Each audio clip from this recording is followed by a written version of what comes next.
सभी साथियों को राधे राधे। कृष्णा कोचिंग इंस्टीट्यूट के ऑनलाइन प्लेटफॉर्म पे मैं पंकज सर आप सभी का हार्दिक स्वागत एवं अभिनंदन करता हूं। प्रिय साथियों, जिस प्रकार आप डेली पढ़ रहे हैं यूपी टीजीटी, पीजीटी या एलटी ग्रेड मेंस, उसमें जो भी क्वेश्चन पूछे जाते हैं हम लोग टॉपिक वाइज आपकी तैयारी करवा रहे हैं यूट्यूब चैनल पे। तो सबसे पहले प्रिय साथी, देर ना करते हुए हम लोग चलते हैं अपनी क्वेश्चन श्रृंखला की ओर, यानी कि प्रश्न श्रृंखला की ओर। तो ठीक है, सबसे पहला क्वेश्चन, हिंदी साहित्य का प्रथम इतिहास किसने लिखा? अब क्वेश्चन आता है, हिंदी साहित्य का प्रथम इतिहास किसने लिखा? अब चार ऑप्शन आपके आते हैं। पहला ऑप्शन रामचंद्र शुक्ल ने, दूसरा ऑप्शन गणदासी, तीसरा ऑप्शन जॉर्ज गियर्सन, चौथा ऑप्शन रामविलास शर्मा। अब हिंदी साहित्य का इतिहास तो रामचंद्र शुक्ल ने भी लिखा है, बस बात आती है कि प्रथम इतिहास किसने लिखा? तो गाड़सा द तासी ने हिंदी साहित्य का प्रथम इतिहास लिखा। B option is correct option. ठीक है, आगे चलते हैं नेक्स्ट क्वेश्चन की ओर। वीर गाथा काल नाम किसने दिया? वीर गाथा काल नाम किसने दिया? अभी जब हमारा आदिकाल के नामकरण है, ठीक है, जो हमारी क्लास अभी लेक्चर वाली होने वाली है उसमें आपको बताया जाएगा सारी, या फिर आप ऑफलाइन क्लासेस में देख चुके हैं। तो आपका वीर गाथा काल, पहला ऑप्शन हजारी प्रसाद द्विवेदी, दूसरा ऑप्शन रामचंद्र शुक्ल, तीसरा ऑप्शन नामावर सिंह, चौथा ऑप्शन नागेंद्र। तो अब इनमें से वीर गाथा काल का दूसरा जो नाम है वो किसने दिया है? रामचंद्र शुक्ल ने दिया है। तो B option is correct option, यानी कि वीर गाथा काल का दूसरा नाम रामचंद्र शुक्ल ने दिया है, क्योंकि वीर गाथा काल को, वीर गाथा काल को क्या बोलते हैं? आदि काल बोलते हैं, आदि काल। और ये जो फिर हजारी प्रसाद द्विवेदी, ठीक है, जैसे कि आपने पढ़ा होगा, ठीक, बहुत सारे आदिकाल का नामकरण जो किया है वो आपकी क्लास में बताया जाएगा, क्योंकि अभी आपकी चल रही है प्रश्न श्रृंखला। तो नेक्स्ट क्वेश्चन चलते हैं। हिंदी शब्द का प्रथम प्रयोग किस ग्रंथ में मिलता है? बहुत बहुत important question, very very important, यानी कि सीधे ही यूपी टीजीटी पीजीटी परीक्षा में पूछा हुआ क्वेश्चन और फिर आपका पूछा जा सकता है। तो हिंदी शब्द का प्रथम प्रयोग किस ग्रंथ में हुआ है या फिर किस ग्रंथ में मिलता है? First option, A option Prithviraj Raso, B option Kuvalaya Mala, Kuvalaya Mala, C option Ramcharitmanas, D option Bijak. तो इसका सही आंसर क्या होगा? करेक्ट आंसर इज बी, यानी B option is correct option, यानी कि हिंदी शब्द का जो प्रथम प्रयोग है वो किसमें किया गया है? कुवल ये माला, ठीक है, कुवलय माला। इसको ऐसे भी पढ़ सकते हैं, कुवलय माला, ठीक है, क्योंकि बेटा पृथ्वीराज रासो आप जानते हैं, चंद बरदाई, ठीक है, रामचरित भी जानते हैं किसने लिखा है? तुलसीदास ने। किसने लिखा है? तुलसीदास ने, ठीक है, तुलसीदास की है। बीजक हमारे कबीरदास की है। किसकी है? कबीरदास की। अब बात आती है पृथ्वीराज रासो किसकी होती है? पृथ्वीराज रासो हमारा महाकाव्य है, महाकाव्य किसका है? पृथ्वीराज रासो महाकाव्य है चंद बरदाई का। किसका है? चंद बरदाई। इस प्रकार आगे नेक्स्ट क्वेश्चन चलता है हम लोग नेक्स्ट क्वेश्चन की ओर। आदिकाल की प्रमुख प्रवृत्ति क्या थी? आदिकाल की प्रमुख प्रवृत्ति क्या थी? ए ऑप्शन इज भक्ति। B option is, A option भक्ति हो गई, बी ऑप्शन वीर गाथा, सी ऑप्शन श्रृंगार, डी ऑप्शन रहस्यवाद। ठीक है, तो नेक्स्ट जो आदिकाल की हमारी प्रमुख प्रवृत्ति क्या थी भाई, ना तो हमारी भक्ति थी, ना ही हमारी क्या थी वीर गाथा, और ना ही हमारा क्या था श्रृंगार, और ना ही रहस्यवाद। तो अब ऑप्शन आता क्या होगा? ठीक है, तो कोई नहीं, सीधी सी बात, हमारा आदिकाल की प्रमुख प्रवृत्ति क्या थी? वीर गाथा काल। क्यों थी? B option is correct option. आदिकाल की जो प्रमुख प्रवृत्ति थी वो क्या थी? वीर गाथा। ठीक है, तो इसमें भक्ति गलत होगा, श्रृंगार गलत होगा, रहस्यवाद गलत आपका होगा। ठीक है, करेक्ट आंसर क्या होगा? वीर गाथा। ठीक है, नेक्स्ट क्वेश्चन चलते हैं। हिंदी साहित्य का आदिकाल किसने, हाँ किसे कहा जाता है? हिंदी, नेक्स्ट क्वेश्चन, हिंदी साहित्य का आदिकाल किसे कहा जाता है? ए ऑप्शन भक्ति काल, बी ऑप्शन वीर गाथा काल, सी ऑप्शन रीतिकाल, और डी ऑप्शन आपका क्या है? आधुनिक काल। तो आपको हिंदी साहित्य का जो आदिकाल किसको कहा जाता है? वीर गाथा काल को, यानी कि B option is correct answer.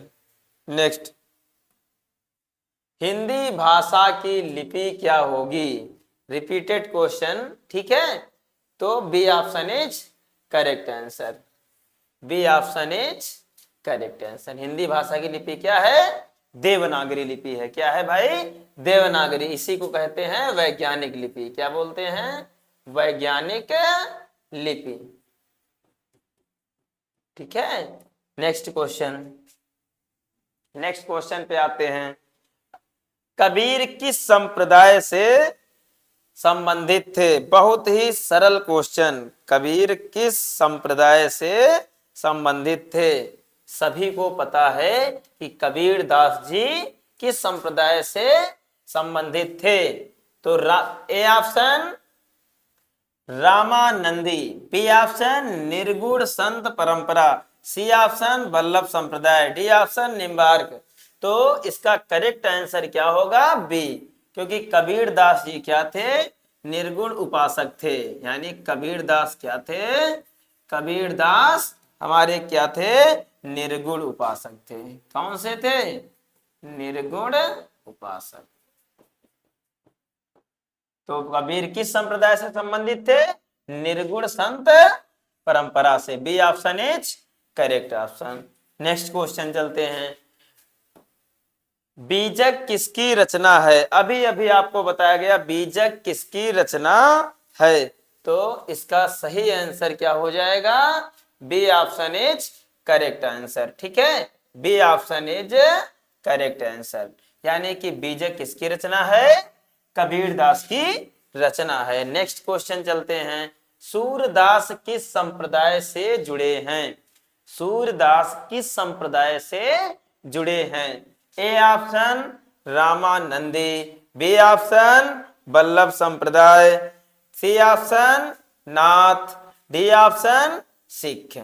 तो आपको इसमें सही ऑप्शन चुनना है। सूरदास किस संप्रदाय से थे? तो सूरदास वल्लभ संप्रदाय से थे, यानी B answer is correct answer, B answer is correct answer.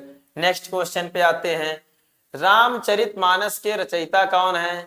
अभी आपको बिल्कुल जीरो लेवल से बताया जा रहा है। हिंदी साहित्य जिन्होंने बिल्कुल पढ़ी ही नहीं है, ठीक है, तो उसके लिए हम बिल्कुल जीरो लेवल से, यानी कि जब तक आप पहली सीढ़ी नहीं प्राप्त करते हैं तो अंतिम सीढ़ी का कोई लक्ष्य नहीं होता है, क्योंकि हमारी पहली ही सीढ़ी और एक समय में हमारी अंतिम सीढ़ी तक पहुंचाती है। ठीक है, तो हम सबसे पहले क्या करते हैं? बिल्कुल छोटे छोटे सरल सरल टॉपिक लेकर, यानी कि साहित्य की शुरुआत करते हैं, और उसके बाद फिर जबरदस्त क्वेश्चन आते हैं, और कुछ दिन बाद आपको बहुत ही जबरदस्त क्वेश्चन मिलेंगे जो सीधा आपके क्वेश्चन में फंसने वाले होंगे। तो रामचरितमानस के रचयिता कौन है? ये सभी को पता है। तो रामचरितमानस के रचयिता Tulsidas. B option is correct answer. Next question, इसमें पढ़ने की कोई जरूरत नहीं है। A option Kabir, B option Tulsidas, C option Surdas, D option Rahim. तो तुलसीदास हमारे सही होंगे, B option is correct answer. Next question चलते हैं। नेक्स्ट क्वेश्चन, मीराबाई किस भक्ति धारा की कवित्री हैं? मीराबाई किस भक्ति धारा की कवित्री हैं? ए ऑप्शन राम भक्ति शाखा, बी ऑप्शन कृष्ण भक्ति, सी ऑप्शन निर्गुण और डी ऑप्शन नाथ। यानी कि मीराबाई किस भक्ति धारा की कवित्री हैं? कवित्री हैं। तो इसमें B option is correct option, यानी कि वो किसकी थी? कृष्ण भक्ति की थी। किसकी थी?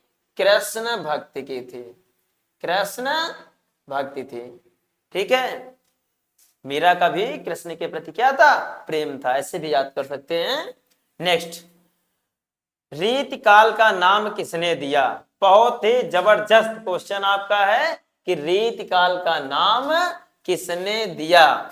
ए ऑप्शन आपका रामचंद्र शुक्ल, बी ऑप्शन हजारी प्रसाद द्विवेदी और सी ऑप्शन आपका क्या है? नगेंद्र और डी ऑप्शन आपका है रामविलास शर्मा। तो रीतिकाल का नाम रीतिकाल किसने किया था? Hazari Prasad Dwivedi. B option is correct answer, यानी कि हमारा क्या ऑप्शन सही हो जाएगा? Hazari Prasad. Next question, next question आपका है बिहारी सतसई में कितने दोहे हैं? बिहारी सतसई में कितने दोहे हैं? अब आपका A option 700, B option 712, C option 713, D option 716। अब इसका सही आंसर क्या होगा? क्योंकि बिहारी जो सतसई है उसमें आपने पढ़े होंगे 713 दोहे ही थे, यानी कि आपका C option is correct answer. और सारे क्या हो जाएंगे? रॉन्ग हो जाएंगे। और आपके बिहारी सतसई में कितने हैं? 713 दोहे हैं, जिसको बिहारी ने ही लिखा है। यानी कि जो हमारी बिहारी सतसई है, बिहारी सतसई जिसको बिहारी ने ही लिखा है, यानी कि बिहारी लाल ने लिखा है। बिहारी लाल ने क्या किया है? लिखा है। ठीक है, नेक्स्ट क्वेश्चन चलते हैं। रसिक प्रिया, रसिक प्रिया किसकी रचना है? तो सभी को पता है। A option Bihari, B option Keshavdas, C option Dev, D option Padmakar. यानी कि ये सारे आपके क्या हो जाएंगे? गलत हो जाएगा। और B option is correct option, यानी कि रसिक प्रिया जो हमारी रचना है वो केशवदास की है। केशवदास हमारे कौन से कवि हैं? रीतिकालीन कवि हैं। ठीक है, नेक्स्ट क्वेश्चन चलते हैं। रीतिकाल का प्रमुख रस कौन सा है? बहुत सुंदर क्वेश्चन। रीतिकाल का प्रमुख रस कौन सा है? अति सुंदर क्वेश्चन। ठीक है, आपका रीतिकाल का ये जो प्रमुख आपका रस है वो आपका रस क्या है? श्रृंगार रस। और सारे आपके गलत हो जाएंगे। श्रृंगार रस, श्रृंगार रस ये हमारा रीतिकाल का प्रमुख रस है। ठीक है, इसमें भी संयोग और वियोग आते हैं। संयोग और वियोग आपको ग्रामर में पढ़ाया गया होगा। ठीक है, श्रृंगार रस को ही क्या बोलते हैं? रसराज बोलते हैं। क्या बोलते हैं? रसराज बोलते हैं। ठीक है, ये रसों का राजा है। इसको किसने कहा था? भोजराज ने कहा था। भोज। अभी जब ग्रामर आपको पढ़ाई जाएगी तो बहुत ही बेहतरीन ग्रामर, ठीक है, बहुत बहुत बेहतरीन ग्रामर आपको पढ़ाई जाएगी, जिनमें से बिल्कुल डीप क्वेश्चन, एक भी क्वेश्चन हिंदी में किसी भी परीक्षा में आप बैठे वो आपसे बनेगा। ठीक है, तो नेक्स्ट क्वेश्चन चलते हैं। कवि प्रिया किसकी रचना है? फिर क्वेश्चन आ गया है रसिक प्रिया। ठीक है, वो भी आपकी केशवदास की है और ये भी आपकी क्या है? केशवदास की। यानी कि जो कवि प्रिया किसकी रचना है? केशवदास की। ये option is correct answer. Next question चलते हैं। नेक्स्ट क्वेश्चन पे चलते हैं। गोदान के लेखक कौन हैं? गोदान के लेखक कौन हैं जिन्हें आप जानते हैं? मुंशी प्रेमचंद्र। ठीक है, आप चलते हैं यहां से, उठाते हैं कलर आपका। ठीक है, बार बार कलर उठाना पड़ता भाई। गोदान के लेखक कौन है? ना तो यशपाल, ना तो अज्ञे, ना तो रेणु। रेणु का मतलब फणीश्वर नाथ रेणु। ठीक है, अज्ञे को आप जानते होंगे। ठीक है, तो इसमें क्या होगा? प्रेमचंद, मुंशी प्रेमचंद, यानी कि गोदान के लेखक कौन है? Munshi Premchand. Next question, next question, मैला आंचल, बहुत जबरदस्त क्वेश्चन, जिनको रेणु के नाम से देखो, फणीश्वर नाथ रेणु। मैला आंचल किसकी रचना है? नहीं, किसका उपन्यास है? मैला आंचल किसका उपन्यास है? नागार्जुन, फणीश्वर नाथ रेणु, अज्ञे, अमृतलाल नागर। तो मैला आंचल किसका है? फणीश्वर नाथ रेणु, यानी B option is correct answer. B option is correct answer. Next question चलते हैं। गुनाहों का देवता, कितना गजब का क्वेश्चन, आपकी हाई स्कूल वाले क्वेश्चन। हमारे जो भी भैया बहन हाई स्कूल में बहुत ही जबरदस्त तरीके से पढ़े होंगे, उन्हें बिल्कुल दिमाग में बैठ गया होगा कि हाई स्कूल में और इंटर में अगर हमने हिंदी पढ़ी है तो कंपटीशन में 25% हमको पूरा का पूरा वही सेम मिलेगा, और फिर टीजीटी पीजीटी यानी कि आपकी मेन भर्ती, उसी को आप पढ़ाएंगे। तो चलिए, बहुत जबरदस्त क्वेश्चन। गुनाहों का देवता के लेखक कौन है? A option Agyeya, B option Dharamvir Bharati, C option Yashpal, D option Bhisham Sahni. तो Dharamvir Bharati, B option is correct answer, यानी कि गुनाहों का देवता के लेखक कौन है? धर्मवीर भारती हैं। नेक्स्ट क्वेश्चन चलते हैं।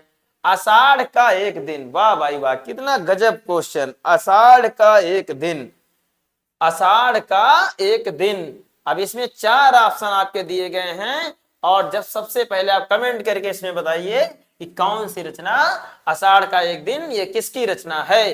तो मोहन राकेश की रचना है। Option is correct option. ना ही भीष्म सायनी, ना ही भारती की, और ना ही अज्ञे की, यानी कि मोहन राकेश की आषाढ़ का एक दिन ये रचना किसकी है? मोहन राकेश की। ये भी आपका हाई स्कूल लेवल का, बहुत बहुत हाई स्कूल इंटर लेवल के सारे आपके साहित्य हैं। ठीक है, इससे आगे कुछ नहीं है। नेक्स्ट क्वेश्चन चलते हैं। अंधा युग, फिर आप आ गया अंधा युग, बहुत बहुत गजब क्वेश्चन, धर्मवीर भारती का। अंधा युग किसका है? Number A Agyeya, B number Dharamvir Bharati, C number Mohan Rakesh, D number Lakshmi Narayan Lal. तो आपका कौन सा आंसर सही हो जाएगा? बताइए भाई, कौन सा आंसर सही हो जाएगा? Dharamvir Bharati, very good, B option is correct answer. ठीक है, नेक्स्ट क्वेश्चन चलते हैं। नेक्स्ट क्वेश्चन में चलते हैं। नेक्स्ट क्वेश्चन आपका है, भाषा योग वशिष्ठ के रचयिता कौन है? भाषा योग वशिष्ठ के रचयिता कौन है? बहुत जबरदस्त क्वेश्चन ये भी है आपका, वेरी वेरी इंपॉर्टेंट क्वेश्चन। भाषा योग वशिष्ठ के रचयिता कौन है? सदल मिश्र, राम प्रसाद निरंजनी, ईसा अल्लाह खान, लल्लू लाल। ये कोई नहीं है, Ram Prasad Niranjani is correct answer, यानी कि बी ऑप्शन करेक्ट आंसर। ठीक है, भाषा योग वशिष्ठ के रचयिता कौन से हैं? राम प्रसाद निरंजनी है। नेक्स्ट क्वेश्चन चलते हैं। रानी केतकी की कहानी किसकी रचना है? इंसा अल्लाह खां, वेरी गुड। पहला ऑप्शन इंसा अल्लाह खां, लल्लू लाल, सदल मिश्र, भारतेंदु। तो A option is correct answer. ना तो लल्लू लाल, ना तो सदल मिश्र, ना भारतेंदु, यानी कि ईसा अल्लाह खां करेक्ट आंसर। रानी केतकी की कहानी ये किसकी रचना है? इंसा अल्लाह खां की रचना है। नेक्स्ट क्वेश्चन चलते हैं। नेक्स्ट क्वेश्चन, प्रेम सागर के लेखक कौन है? प्रेम सागर के लेखक कौन है? तो लल्लू लाल, सदल मिश्र, इंसा, हरदेव। तो आपके प्रेम सागर किसने लिखा है? ये लल्लू लाल ने लिखा। ए ऑप्शन इज करेक्ट आंसर। ना ये आंसर होगा ना ये होगा, आपका आंसर होगा ए ऑप्शन, यानी कि लल्लू लाल प्रेम सागर के लेखक हैं। नेक्स्ट क्वेश्चन चलते हैं। नेक्स्ट क्वेश्चन, छायावाद शब्द का प्रथम प्रयोग किसने किया? बहुत ही जबरदस्त क्वेश्चन है। छायावाद शब्द का प्रयोग किसने किया है? छायावाद का किसने किया है? नेक्स्ट क्वेश्चन चलते हैं। रामचंद्र शुक्ल ने, मुकुटधर पांडे ने, पंत ने और निराला ने। तो जो हमारा ये छायावाद है, क्या है? छायावाद। छायावाद का प्रथम प्रयोग, फर्स्ट, ठीक है, पहला, ये मुकुटधर पांडे ने किया, यानी B option is correct answer. यानी इसका जो हमारा फर्स्ट था वो किसने किया था? मुकुटधर पांडे ने किया था। किसने किया था? मुकुटधर पांडे जी ने किया था। तो प्यारे साथियों, हम लोग 25 क्वेश्चन कर चुके हैं और ही बहुत ही बेहतरीन तरीके से आशा करते हैं कि ये आप 25 क्वेश्चन बहुत ही बेहतरीन तरीके से समझ चुके होंगे। तो प्रिय साथियों, आप सभी लोग कृष्णा कोचिंग इंस्टीट्यूट के यूट्यूब चैनल पे जुड़े और अपना टीजीटी, पीजीटी और वनडे एग्जाम, अभी आपकी ग्रामर की क्लास चालू होने वाली है, यानी कि हिंदी व्याकरण की, तो उसमें आपके वनडे सारे एग्जाम क्लियर होंगे। तो प्रिय साथी, आप जुड़े कृष्णा कोचिंग से। धन्यवाद।